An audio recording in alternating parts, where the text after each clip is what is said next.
Hannah stood in back of the breakfast buffet table, watching to see which dishes needed to be replenished.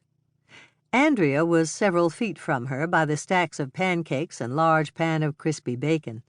The pan with the breakfast sausages was between them, and Sally stood at the other end, helping to dish up squares of the breakfast bakes the three of them had prepared earlier. The array of breakfast dishes was impressive.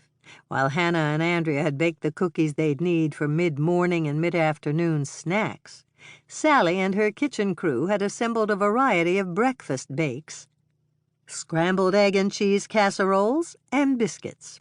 Then, leaving her crew to finish their tasks, Sally had joined Hannah and Andrea to teach them how to make her caramel pecan rolls.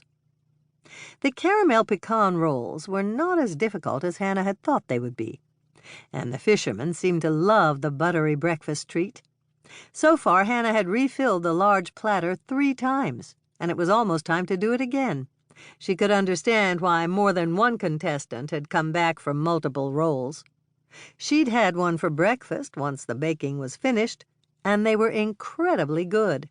Despite the fact she'd already eaten one, she had to squelch the urge to snatch another every time she'd refilled the platter.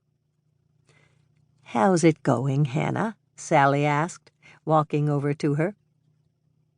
"Everything's going like hotcakes, including the hotcakes." Sally laughed. "Very clever, Hannah. How about my butterscotch sauce? Are they using it on the pancakes?"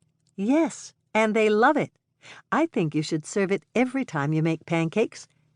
"Good to know. Your caramel pecan rolls are a huge hit, too." "They always are. I wish I could have found my grandmother's recipe. It was written on the back of an old telephone bill." "I hope it was paid." "I'm sure it was. My grandfather paid all the bills. He didn't think that women should handle money." "Did your grandmother agree with that?" "Certainly not. But she never told him that. She had a chicken coop, and she sold the eggs." "Did your grandfather know about her egg money?" "Yes, but he didn't think it was important. Actually, she made quite a bit of money from the eggs, but he never bothered to find out how much." "What did she use the money for?" "For us. My grandparents lived way out in the country, and they only went into town once a month. While Grandpa was paying the bills, Grandma used to get groceries and go to the mercantile stores to buy clothes and presents for the grandkids."